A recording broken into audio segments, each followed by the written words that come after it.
Welcome back to Tanatan academy. Last video में हमने start किया था ऑर्गेनाइजेशन थ्योरी एंड बिहेवियर। उस सब्जेक्ट में से हम आज एक नया चैप्टर शुरू करने वाले हैं जिसका नाम है कम्युनिकेशन। अब इस कम्युनिकेशन चैप्टर के अंदर आज हम इस टॉपिक में क्या क्या कवर करने वाले हैं वो है इसका इंट्रोडक्शन एंड डेफिनेशन, कम्युनिकेशन का nature and characteristics, communication process कि कम्युनिकेशन का प्रोसेस क्या है, क्या क्या स्टेप्स हैं, कम्युनिकेशन नेटवर्क कितने टाइप्स का है, फॉर्मल एंड इनफॉर्मल, इनफॉर्मल को हम ग्रेप वाइन भी कहते हैं, कम्युनिकेशन डायरेक्शंस पढ़ेंगे, गुड कम्युनिकेशन के प्रिंसिपल्स पढ़ेंगे और कम्युनिकेशन में क्या क्या बैरियर्स यानी रुकावटें आती हैं हम उसके बारे में भी पढ़ेंगे और उन बैरियर्स को ओवरकम करने के जो मेथड्स होते हैं हमारे पास वो भी पढ़ेंगे। Next, significance of communication in an organisation, और ऑर्गेनाइजेशन में हम कम्युनिकेशन को इफेक्टिव कैसे बना सकते हैं ये भी पढ़ेंगे। इंटरपर्सनल डायनामिक्स, ट्रांजैक्शनल एनालिसिस के बारे में भी पढ़ेंगे। साथ में हम लास्ट में कुछ कीवर्ड्स रिवाइज करेंगे। ओके, वीडियो को पूरा देखने से पहले आप इसे लाइक कीजिए और ज़्यादा से ज़्यादा अपने फ्रेंड्स के साथ भी शेयर कीजिए और साथ ही चैनल को सब्सक्राइब कीजिए और उसके साथ में ही एक बेल आइकन है उसे भी प्रेस कर दीजिए ताकि आपको फ्यूचर नोटिफिकेशंस मिलती रहें। So without any further delay, let's get into the video. तो स्टार्ट करते हैं हम ये चैप्टर इसके इंट्रोडक्शन के साथ। In order to achieve the objectives of an organization, the role of all the functions of management is very important. कि एक ऑर्गेनाइजेशन के ऑब्जेक्टिव्स को अचीव करने के लिए मैनेजमेंट के सारे ही फंक्शंस जो हैं वो बहुत ही इंपॉर्टेंट हैं। Apart from these functions, the achievement of objectives largely depends upon the fact that the human efforts are properly coordinated and integrated. इन फंक्शंस के अलावा भी जो ऑब्जेक्टिव्स की अचीवमेंट है वो एक और चीज़ पर डिपेंड करती है कि जो हमारे ऑर्गेनाइजेशन के अंदर ह्यूमन एफर्ट्स हैं वो आपस में प्रॉपर्ली कोऑर्डिनेटेड और इंटीग्रेटेड है या फिर नहीं। Thus, the persons engage to the business perform different functional related activities. जितने भी पर्सन्स एंगेज हैं उस बिजनेस के अंदर वो अपनी कुछ ना कुछ एक्टिविटीज़ को परफॉर्म करते हैं। We can say that working and maintaining of these relationships is possible through communication, which provides for exchange of information and sharing ideas. कि ये रिलेशनशिप्स तभी वर्क करते हैं और मेंटेन भी तभी रहते हैं जब उन आपस में उन लोगों के अंदर एक कम्युनिकेशन होगा। कम्युनिकेशन से ही तो हम अपने इन्फॉर्मेशन और आइडियाज़ एक दूसरे के साथ शेयर करते हैं। So the communication becomes N essential element in human relationship which provides the foundation for human interaction.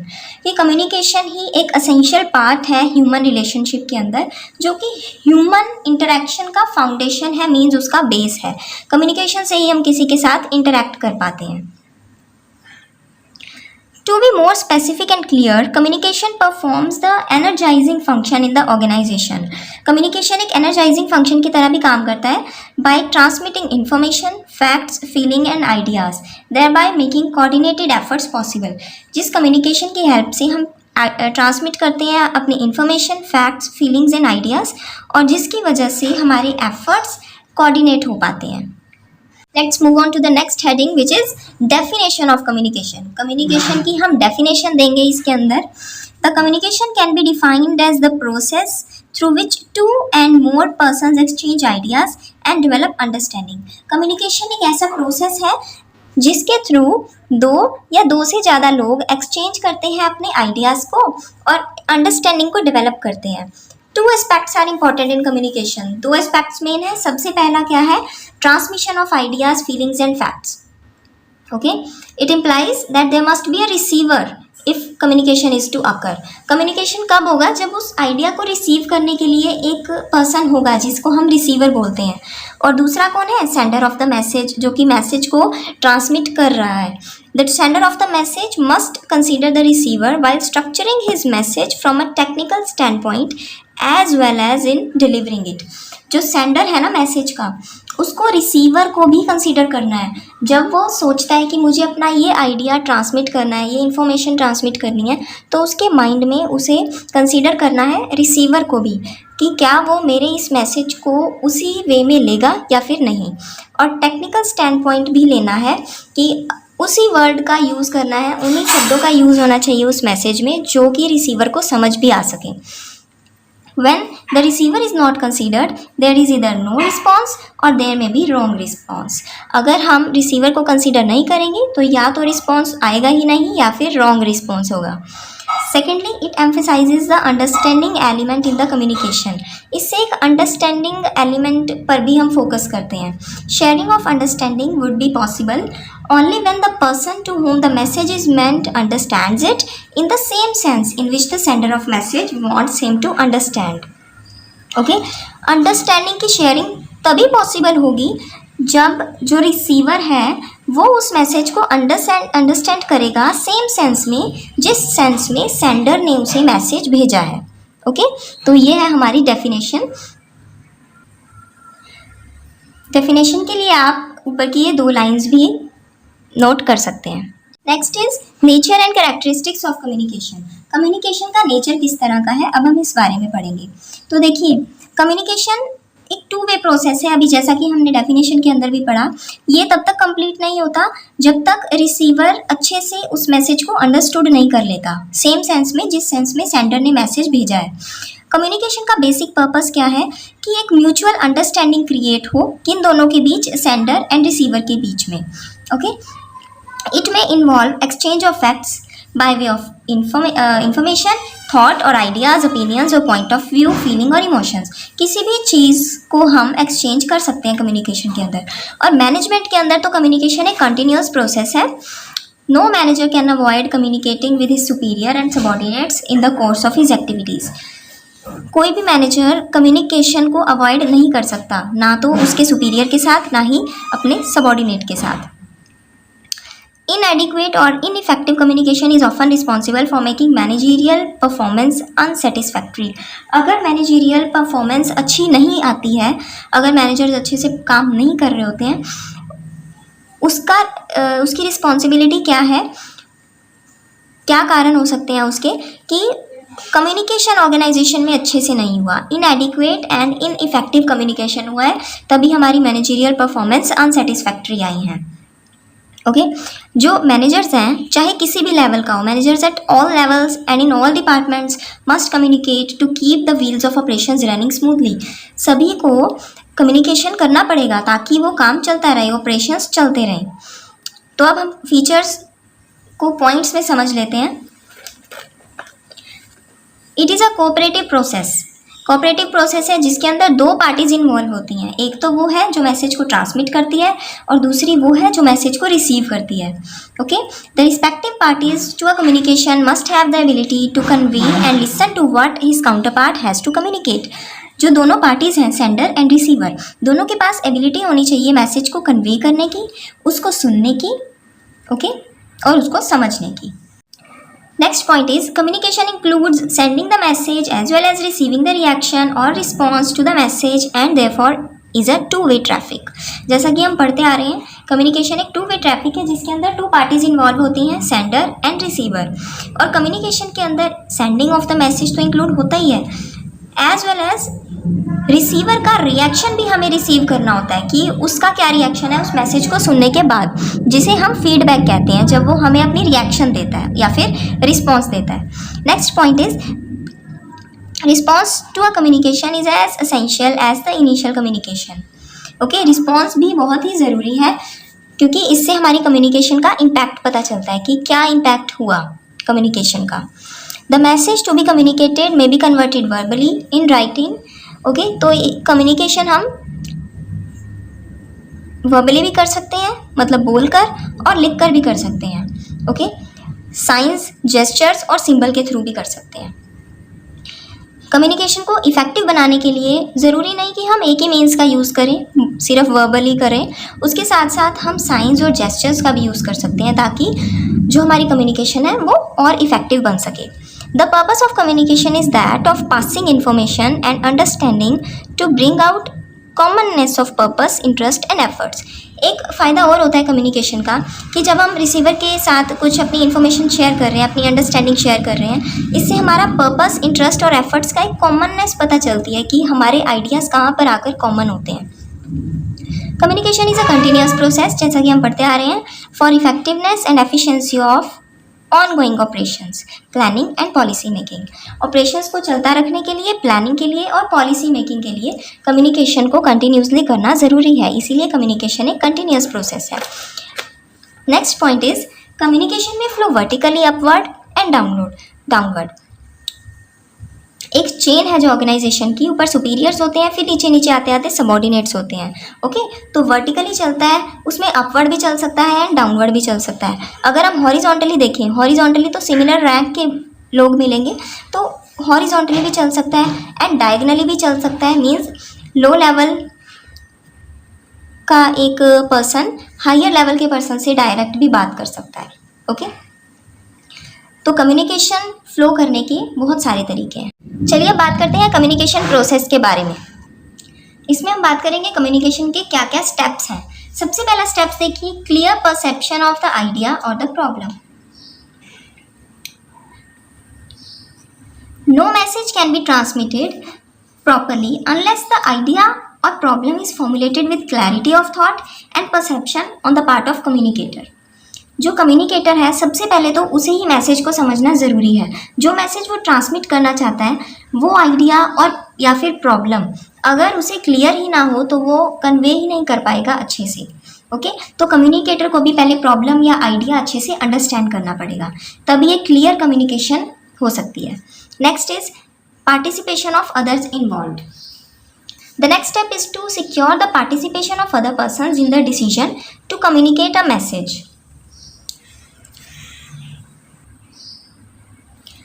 इस पॉइंट में है कि कम्युनिकेशन के लिए दूसरे को भी इन्वॉल्व होना पड़ेगा, बीच में दूसरे लोगों को भी पार्टिसिपेट करना पड़ेगा।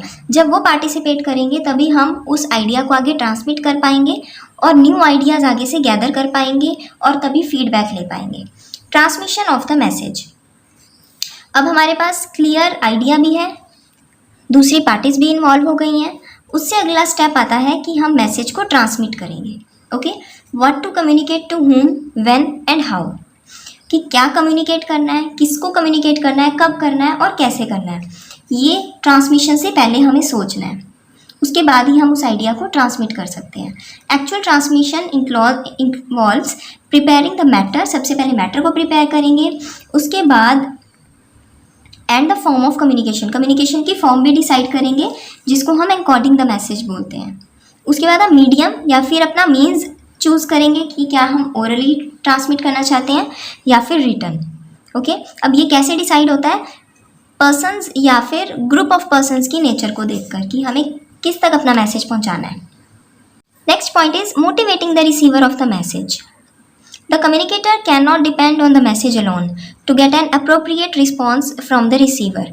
ही और she must ensure that the receiver of the message is not only able to interpret the message correctly but is also prepared to act according to it।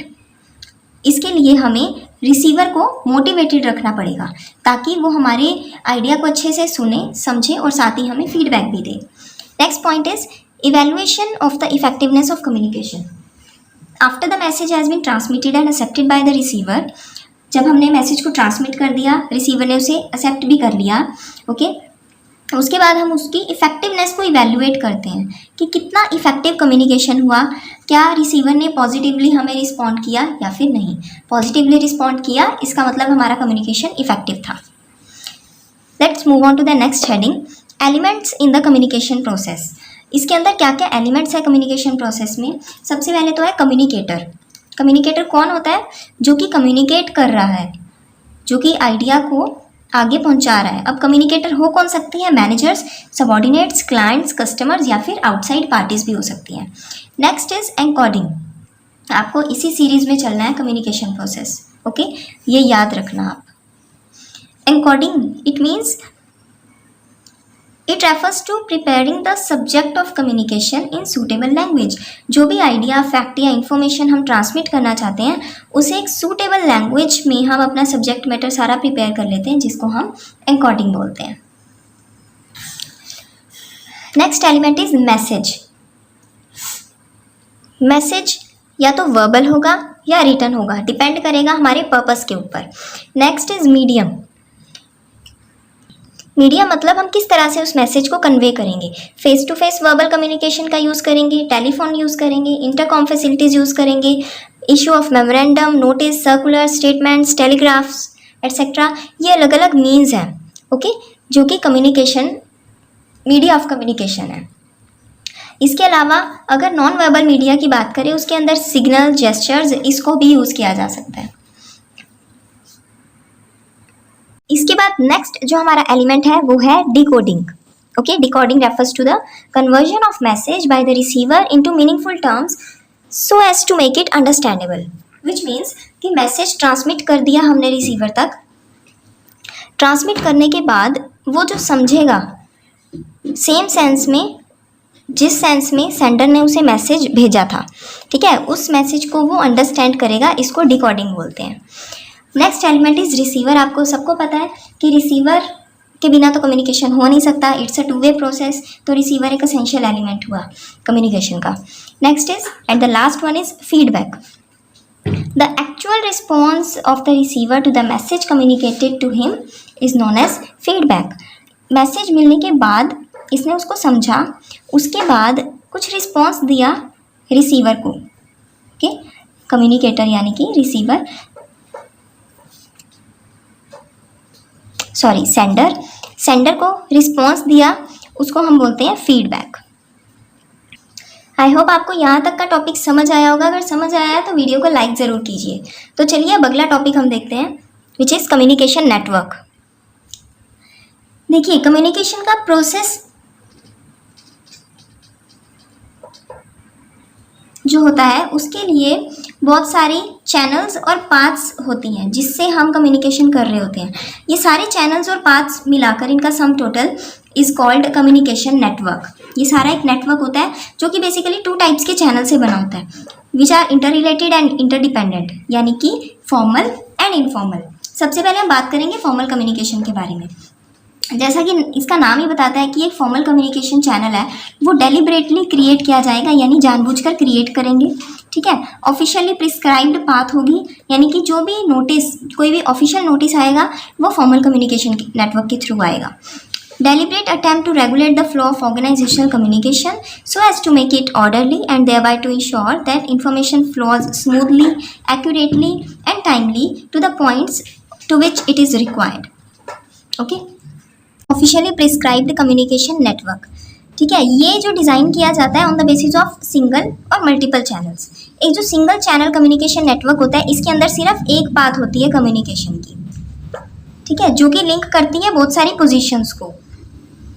ये जो बात होती है, ये होती है एक line of authority, superior, subordinate, subordinate, subordinate, ऐसे चलते हैं। ये एक प्रॉपर चैनल में चलते हैं, ठीक है। Line of superior subordinate authority relationship,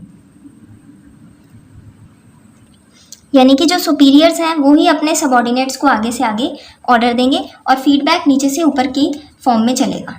इसके बाद हम बात करते हैं इनफॉर्मल कम्युनिकेशन या फिर ग्रेप वाइन के बारे में। इनफॉर्मल कम्युनिकेशन को हम ग्रेप वाइन कहते हैं, ठीक है। जो फॉर्मल कम्युनिकेशन होता है वो एग्जिस्ट कब करता है, ताकि ऑर्गेनाइजेशनल नीड्स हम पूरी कर सकें। लेकिन जो इनफॉर्मल कम्युनिकेशन होता है वो क्यों होता है, क्योंकि जो लोग हैं वो सोशल नॉन प्रोग्राम्ड एक्टिविटीज़ में एंगेज होते हैं with in the formal boundaries of the system. ये इनफॉर्मली क्रिएट होता है। It exist outside the official network दो कंटिन्यूसली इंटरेक्टिंग विद इट। जैसे जैसे हम लोगों के साथ इंटरेक्ट करते जाएंगे इनफॉर्मली, तो एक इनफॉर्मल चैनल क्रिएट हो जाएगा। This informal channel is generally multiple in nature, same person having social relationship with a number of people working in the same organisation. एक इंसान के सेम ऑर्गेनाइजेशन में बहुत सारे लोगों के साथ लिंक्स हैं, तो वो उस इनफॉर्मल चैनल का एक हिस्सा होगा। इनफॉर्मल चैनल जो है वो सेटिस्फाई करते हैं कम्युनिकेशन नीड्स को। कुछ ऐसे लोग जो दूसरों के साथ अच्छे से मिक्सअप नहीं हो पाते, तो वो रिलाई करते हैं इनफॉर्मल रिलेशनशिप्स के ऊपर। इसीलिए इनफॉर्मल कम्युनिकेशन जो है वो एक नीड फुलफिलमेंट डिवाइस है। जब हमें लगता है कि जो फॉर्मल कम्युनिकेशन नेटवर्क है वो इनसफिशिएंट है, इनएडिक्वेट है, अच्छे से कम्युनिकेशन नहीं हो पा रही है, तो उसमें हम इनफॉर्मल चैनल का यूज़ करते हैं। एक इनफॉर्मल चैनल को यूज़ करने का मेजर रीज़न क्या है कि ये बहुत ही ज़्यादा कन्वीनियंट होते हैं और इसमें कुछ एक फॉर्मल चैनल की रिक्वायरमेंट नहीं होती कि अगर हमें किसी सबॉर्डिनेट को, किसी सुपीरियर से बात करनी है तो वो उस चैनल को फॉलो नहीं करेगा, वो डायरेक्टली उससे बात कर लेगा। अब हम बात करते हैं टाइप्स ऑफ ग्रेप वाइन की। ये नेटवर्क्स हैं अलग अलग तरह के, single strand, gossip, probability and cluster, ठीक है। तो ये अलग अलग नेटवर्क्स हैं, इनके बारे में बात करते हैं। ये जो सिंगल स्ट्रैंड नेटवर्क है, इसके अंदर एक इंडिविजुअल कम्युनिकेट करता है दूसरे इंडिविजुअल के साथ, जो भी उसके सामने है, जो उसके आगे आ रहा है वो आगे से आगे बात पहुंचाता जाएगा। गॉसिप, ये जो गॉसिप वाली चेन है ये बहुत इंटरेस्टिंग है। एक इंडिविजुअल कम्युनिकेट करता है नॉन सिलेक्टिवली, जिस तरह से गॉसिप फैलती है उस तरह से इसमें बात फैलती है। वो नॉन सिलेक्टिव लोगों के साथ, किसी के भी साथ बात करेगा, ये गॉसिप है। Next is probability network. इसमें प्रोबेबिलिटी वाला लॉ अप्लाई होता है। इसमें वो पर्सन रैंडमली दूसरे लोगों के साथ on the basis of law of probability contact करेगा। इन दो में से वो किसी एक को चुनेगा, फिर किसी एक को चुनेगा। प्रोबेबिलिटी का लॉ इसमें बहुत काम आता है। Next is cluster network. इसके अंदर वो इंडिविजुअल सिर्फ उन्हीं लोगों से बात करेगा जो ट्रस्टवर्दी हैं, जिन पर वो ट्रस्ट कर सकता है। इसमें वो सिर्फ उन्हीं से बात करेगा, इसको बोलते हैं क्लस्टर। नेक्स्ट अब बात करेंगे कम्युनिकेशन डायरेक्शंस के बारे में। अब तक हमने नेटवर्क्स के बारे में बात की, अब हम डायरेक्शंस ऑफ कम्युनिकेशन की बात करते हैं। तो देखिए, सबसे पहला पॉइंट है communication must move in both directions. दो डायरेक्शंस होती हैं। ये एक टू वे ट्रैफिक होता है जिसके अंदर सेंडर होता है और रिसीवर होता है। दोनों ही डायरेक्शन में कम्युनिकेशन फ्लो करना चाहिए, तभी वो कम्युनिकेशन इफेक्टिव कहलाएगा। नेक्स्ट है सुपरवाइजर रोल। सुपरवाइजर बहुत ही इफेक्टिव चेन है मैनेजमेंट और ऑपरेटिंग फोर्स के बीच।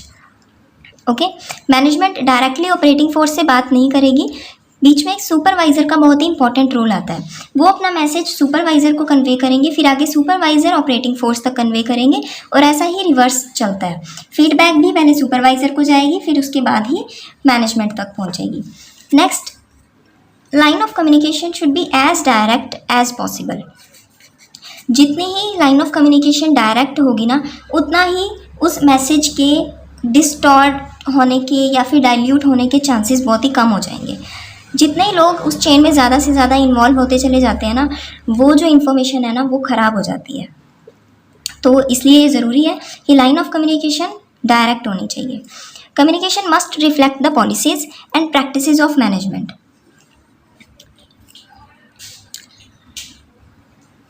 इसके अंदर है कि एक इफेक्टिव कम्युनिकेशन वो नहीं है जो कहा गया है, एक इफेक्टिव कम्युनिकेशन वो है जो करके दिखाया गया है। Means communication is not what is said but what it is done. मतलब लोगों को जो कहा जाए, जो उनको डायरेक्ट किया जाए ना कम्युनिकेशन के थ्रू, तो वो उनको एक्सेप्ट करके फॉलो करना चाहिए। इसी से हमें कम्युनिकेशन से पता चलेगा कि लोग कितना पॉलिसीज़ को मान रहे हैं। So our next topic is principles of good communication. एक अच्छे कम्युनिकेशन के लिए क्या प्रिंसिपल्स, क्या सिद्धांत ज़रूरी हैं, अब इनके बारे में हम बात करेंगे। तो सबसे पहले clarify the ideas before communication. कि कम्युनिकेशन करने से पहले जो एग्जीक्यूटिव है उसे खुद को ही आइडियाज़ अपने क्लियर होने चाहिए जो कि वो सबऑर्डिनेट्स को आगे ट्रांसमिट करना चाहता है। तो इसके लिए पूरी जो उसकी एंटायर प्रॉब्लम है उसकी स्टडी करनी चाहिए, इन डेप्थ स्टडी, और उसको एनालाइज करना चाहिए ताकि वो सबऑर्डिनेट्स के भी समझ में आ सके। ओके, तो अगर आगे कम्युनिकेशन के बाद सबऑर्डिनेट्स कुछ क्वेरीज करते हैं अपने सुपीरियर से, तो उस एग्जीक्यूटिव को उन क्वेरीज के आंसर देने चाहिए। Next is object of communication. जो भी कम्युनिकेशन का मोटिव है, जो भी गोल है, वो बिल्कुल क्लियर होना चाहिए कम्युनिकेटर को, कि वो जो कम्युनिकेशन करना चाहता है, जो भी मैसेज को ट्रांसमिट करना चाहता है, वो क्यों करना चाहता है, उसके पीछे उसका क्या ऑब्जेक्टिव है। और ये ऑब्जेक्टिव ही होता है जिसके बेस पर हम कम्युनिकेशन के लिए लैंग्वेज, टोन और कम्युनिकेशन स्टाइल का यूज़ करते हैं। हमारी लैंग्वेज और टोन से पता चल जाता है हम किस ऑब्जेक्टिव से ये बात कर रहे हैं। Next point is environmental factors. कि एक एनवायरनमेंट होता है जिसके अंदर कम्युनिकेट और कम्युनिकेटी आपस में इंटरेक्ट करते हैं, ये वो एनवायरनमेंट होता है। और ऑर्गेनाइजेशन का जो विद इन एनवायरनमेंट है, इंटरनल ऑर्गेनाइजेशन का एनवायरनमेंट है ना, वो डिटरमाइन करता है सुपीरियर और सबऑर्डिनेट के एटीट्यूड को। To what extent are subordinates permitted to participate in the communication process, कि सबॉर्डिनेट्स कम्युनिकेशन प्रोसेस में कितना पार्टिसिपेट करते हैं, कि क्या वो सबॉर्डिनेट्स अपने सुपीरियर की कमांड्स पर कुछ रिस्पॉन्स देते हैं। ये सारे वेरिएबल्स डिपेंड करते हैं हमारी ऑर्गेनाइजेशन के एनवायरमेंटल फैक्टर्स पे। यहाँ तक कि जो सोशो पॉलिटिकल एनवायरनमेंट होता है वो भी डिटरमाइन करता है हमारा behaviour pattern. Next is consultation with others. Message को कम्युनिकेट करने से पहले ये अच्छा ऑप्शन है, इट इज़ बेटर कि हम दूसरों के साथ एक बार कंसल्ट कर लें, दूसरों को इसके अंदर हम इस प्लान के अंदर इन्वॉल्व कर लें। कंसल्टेशन से होता क्या है कि एक तो प्रॉब्लम बिल्कुल क्रिस्टल क्लियर हो जाती है, और साथ में जो पर्सन्स हैं जिनसे हम कंसल्ट ले रहे हैं वो भी मोटिवेटेड फील करते हैं और अपनी ईगो नीड्स को सेटिस्फाई करते हैं। Next point is tone and contents of the message. जो मैसेज का कंटेंट है कि क्या हमारा सब्जेक्ट मैटर है जो हम कम्युनिकेट करना चाहते हैं, टोन यानी कि जो हम लैंग्वेज यूज़ कर रहे हैं और किस मैनर में हम बात कर रहे हैं दूसरे पर्सन से, ये बहुत ही इंपॉर्टेंट एलिमेंट होते हैं इफ़ेक्टिव कम्युनिकेशन के। हमें ऐसी लैंग्वेज यूज़ करनी चाहिए जो कि सेंटिमेंट्स और सेल्फ रिस्पेक्ट को हर्ट ना करे, जो लिसनर्स हैं उनके सेंटिमेंट्स को हर्ट ना करे, ऐसी हमें लैंग्वेज और टोन यूज़ करनी चाहिए। Next is convey things of help and value to the listeners. ऐसे कोई फालतू की इन्फॉर्मेशन नहीं कन्वे करनी है, वो मैसेज कन्वे करने हैं जो कि किसी के इंटरेस्ट में हो, हेल्प की थिंग्स या फिर कोई ऐसी चीज़ जो वैल्यू ऐड करती हो, ऐसे ही मैसेज हमें कम्युनिकेट करने चाहिए। Next is follow up communication. जैसे ही कम्युनिकेटर ने अपना मैसेज कम्युनिकेट किया उसके बाद उसको क्वेश्चंस पूछने चाहिए to check the success of communication. Questions पूछेगा और सामने वाला पर्सन उसको रिस्पॉन्स देगा, तभी पता चलेगा कि हमारा जो कम्युनिकेशन है वो कितना सक्सेसफुल हुआ या फिर नहीं। Next point is communication for present and future. Normally हम जो कम्युनिकेशन करते हैं वो हम प्रेजेंट कॉन्टेक्स्ट में करते हैं, ओके अपने प्रेजेंट के जो गोल्स हैं उनको अचीव करने के लिए हम कम्युनिकेशन करते हैं। लेकिन हमेशा जो कम्युनिकेशन होती है ना, कंसिस्टेंसी मेंटेन करने के लिए हमारा कम्युनिकेशन का जो गोल है वो फ्यूचर गोल होना चाहिए, ओके। जैसे कि किसी सबॉर्डिनेट के काम में कुछ खराबी आ रही है तो उसे हम उसी टाइम बता दें, उसी टाइम उसको अगर टोक दिया जाए तो वो फ्यूचर में आगे गलती नहीं करेगा। तो इसलिए कम्युनिकेशन जो है वो प्रेजेंट के लिए और फ्यूचर दोनों ही टाइम को ध्यान में रखकर करनी चाहिए। हमारा अगला पॉइंट है correlation between action and communication. Action and communication ये दोनों साइड बाय साइड चलते हैं, इन दोनों में एक कोरिलेशन है। अगर हमने किसी को कम्युनिकेट की, कोई कमांड दी, साथ के साथ उस पर एक्शन हो जाना चाहिए, okay. The effective communication is not merely what you say but more importantly what you do. इसके लिए हमें क्या चाहिए? Good supervision, clear assignment of authority and responsibility, proper reward system and enforcement of sound policies. Next point is be a good listener. Communication जो है वो सिर्फ commands पर ही डिपेंड नहीं करता, वो डिपेंड करता है सामने वाले की लिसनिंग पर। जब तक कि जो रिसीवर है वो उस मैसेज को अच्छे से सुनेगा ही नहीं तो वो कम्युनिकेशन प्रॉपर होगा ही नहीं। सामने वाला, सुनने वाला भी होना चाहिए एक अच्छा लिसनर।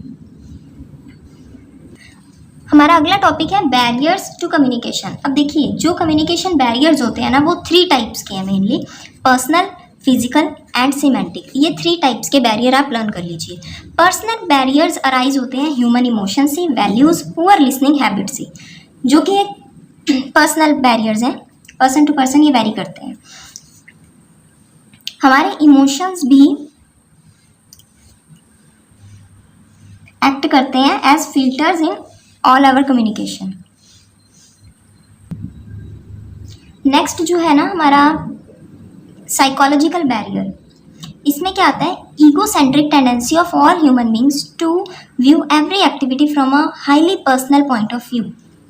जब हम कोई बात कम्युनिकेट करते हैं ना, आगे से आगे कम्युनिकेट करते हैं किसी बात को, तो हम उसको पूरा बात का बतंगड़ बना कर छोड़ते हैं। यानी कि जो एक इन्फॉर्मेशन थी ना उसका हम स्ट्रक्चर ही चेंज कर देते हैं, वो इन्फॉर्मेशन ही बदल डालते हैं। Each man creates for himself a set of filters which affect the transmission of communication from one individual to another. हर एक बंदा कोई अलग ही बात ऐड करके बताता है। The sender's filter causes him to project ideas which are related to his personal frame of reference and the receiver receives a message from his point of view. जो sender है वो अपने तरीके से बात बताएगा, दो चार बातें और ऐड करके बताएगा, और जो रिसीवर है वो वही मैसेज रिसीव करना चाहेगा जो उसको पसंद हो। अपने पॉइंट ऑफ व्यू से ही वो मैसेज को रिसीव करेगा, अपना दिमाग लगाकर। वो उसी सेंस में मैसेज रिसीव नहीं करेगा जिसमें उसको कहा गया है। अगला जो बैरियर है बहुत इंपॉर्टेंट, वो है टेंडेंसी टू इवैल्यूएट एंड जज अदर्स। हम क्या करते हैं कम्युनिकेशन में, दूसरों को इवैल्यूएट और जज करने लग जाते हैं। ये सेंडर और रिसीवर दोनों का ही फॉल्ट होता है, लेकिन मोस्टली ये फॉल्ट देखा गया है रिसीवर का, जो कि सेंडर को ही जज करने लग जाता है। अब वो किस बेसिस पर जज करता है? His dress, speech habits, physical appearance के बेसिस पर वो उसको जज कर लेता है।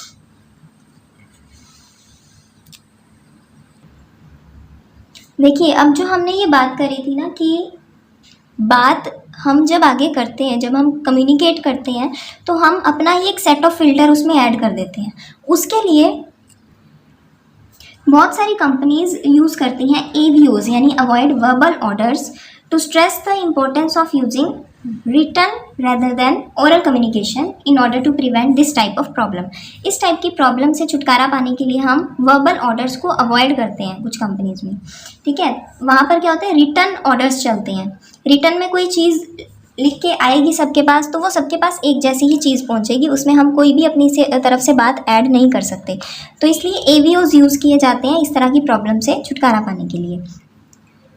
30% of the information is lost in each transmission. जब भी हम कुछ कम्युनिकेशन करते हैं ना ओरली, तो 30% तक की इंफॉर्मेशन तो हम खो देते हैं हर एक ट्रांसमिशन में। Therefore, in large scale enterprise, it is impossible to rely on oral communication from one level to another। Last में हम बात करेंगे सिमेंटिक बैरियर्स के बारे में। सिमेंटिक बैरियर्स अराइज होते हैं from limitations in the symbols with which we communicate. कई बार हम कुछ ऐसे सिंबल, कुछ ऐसे वर्ड्स का यूज़ कर लेते हैं जिसका मीनिंग हमारे लिए कुछ और है, लेकिन जो सुन रहा है, जो रिसीवर है, वो उसका कुछ और ही मीनिंग निकाल देगा। तो उस केस में जो बैरियर आके निकलता है ना, हम उसको बोलते हैं सिमेंटिक बैरियर्स। इसके बाद हम बात करते हैं कि हम बैरियर से ओवरकम कैसे कर सकते हैं, इससे छुटकारा कैसे पा सकते हैं। उसके कुछ मेथड्स हैं। सबसे पहले तो क्या है, ऑर्गेनाइजेशनल पॉलिसी जो है ना वो क्लियर होनी चाहिए and encouraging the communication flow so that the people at all levels realize the full significance of communication। Communication को encourage करने वाली होनी चाहिए। जो भी ऑर्गेनाइजेशनल पॉलिसी है उसको एक्सप्रेस किया जाना चाहिए क्लियरली।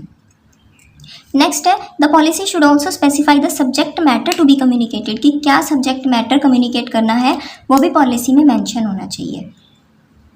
इसका ये मतलब नहीं है कि कम्युनिकेशन के सारे ही कंटेंट्स बता दिए जाएंगे, ये बताया जाएगा कि उसका सब्जेक्ट मैटर क्या होगा, और जो सब्जेक्ट मैटर होगा वो ऑर्गेनाइजेशन की नीड्स के अकॉर्डिंग ही होगा। दो communication through proper channel is essential for orderly flow of information, it should not always be insisted upon। The system of communication through proper channel serves the purpose adequately so far as routine types of information are concerned। However, when and whatever the situation so warrants to be overlooked, and persons concerned should be told explicitly that insistence on proper channel is not necessary in all cases। ये situation पर depend करता है कि हम किस channel का, किस communication channel का यूज़ करेंगे। सिचुएशन के अकॉर्डिंग चैनल का हम यूज़ करेंगे। Every person in the organization shares the responsibility of good communication. तो हर एक पर्सन जो है ऑर्गेनाइजेशन के अंदर वो अच्छा कम्युनिकेशन करेगा, ऐसी उसकी रिस्पॉन्सिबिलिटी है। और ऑर्गेनाइजेशन में एडिक्वेट फैसिलिटी होनी चाहिए ताकि हम कम्युनिकेशन को प्रमोट करें, और ये केयरफुली देखना चाहिए कि सब लोग इन फैसिलिटीज़ का यूज़ कर रहे हैं कम्युनिकेशन के लिए या नहीं। लास्ट पॉइंट इज़ कि ये कंटिन्यूस प्रोग्राम होना चाहिए जिससे हम इवेलुएट कर सकें flow of communication in different directions. तो चलिए इसके बाद हम बात करते हैं significance of communication in an organization, कि कम्युनिकेशन की क्या इंपॉर्टेंस है एक ऑर्गेनाइजेशन में। सबसे पहले आप देखिए, अगर इफेक्टिव कम्युनिकेशन होगा तभी बेटर जॉब परफॉर्मेंस होगी। अगर कम्युनिकेशन इफेक्टिव होगा तो बेटर जॉब परफॉर्मेंस होगी और जॉब सेटिस्फैक्शन होगी। लोग अपनी जॉब्स को अच्छे से समझ पाएंगे और ज़्यादा अपने आप को इन्वॉल्व करेंगे उस जॉब के अंदर। और एक इफेक्टिव कम्युनिकेशन से ही क्या होता है कि एक एग्जीक्यूटिव अपना काम दूसरों से करवा सकता है। अगर वो इफेक्टिवली कम्युनिकेट ही नहीं कर पाता तो वो लोगों से काम नहीं करवा सकता। तो एक सक्सेसफुल एग्जीक्यूटिव को क्या आना चाहिए, एक आर्ट आनी चाहिए कम्युनिकेशन की। कम्युनिकेशन एक ऐसा मीन्स है जिससे कि employees can be properly motivated to execute company plans enthusiastically, जिससे कि एम्प्लॉयज़ मोटिवेटेड फील करते हैं और मोटिवेटेड रहते हैं कि हम कंपनी के प्लान्स को एग्जीक्यूट करें अच्छे से। एक पॉइंट आप ये ले सकते हैं कि ये कम्युनिकेशन एक ऐसा फोर्स है जो कि ऑर्गेनाइजेशन के अंदर लोगों को बाइंड करके रखता है। आपस में लोग कम्युनिकेशन करेंगे तभी वो आपस में लिंक्ड रहेंगे, तभी उनके अंदर एक बाउंडिंग होगी। Good communication presupposes a two way flow of information. हमेशा कम्युनिकेशन एक टू वे फ्लो है इंफॉर्मेशन का, from the top down and from the bottom top. ऊपर से नीचे कमांड्स आती हैं, नीचे से ऊपर फीडबैक्स जाती हैं। और सबसे मेन पॉइंट ये देखिए कि ऑर्गेनाइजेशन में एम्प्लॉयज़ को हमेशा क्या क्यूरियोसिटी रहती है कि वो जानना चाहते हैं कि कंपनी उनको बोनस देगी, डीए देगी। तो इस तरह की इन्फॉर्मेशन ही अगर हम उनको प्रोवाइड नहीं करेंगे या फिर उनसे छुपा कर कंसील करके रखेंगे या फिर रूमर्स हो जाएंगी इस तरह की इन्फॉर्मेशन की, तो वो मोटिवेटेड फील नहीं करेंगे। इस तरह की इन्फॉर्मेशन भी स्टाफ के साथ शेयर करनी चाहिए मैनेजर्स को।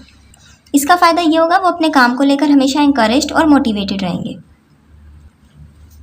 And the last point is communication is not confined solely to the employees.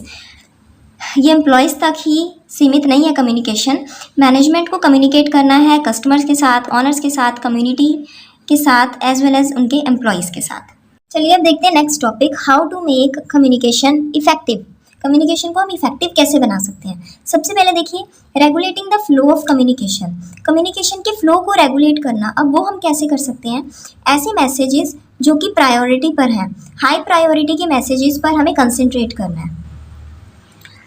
तो ऐसा करने पर जो ओवरलोड है ना वो नहीं होगा और एक कम्युनिकेशन का फ्लो बना रहेगा। हाई प्रायोरिटी के मैसेज पहले कन्वे होंगे, फिर उसके बाद लो प्रायोरिटी के मैसेजेस आएंगे।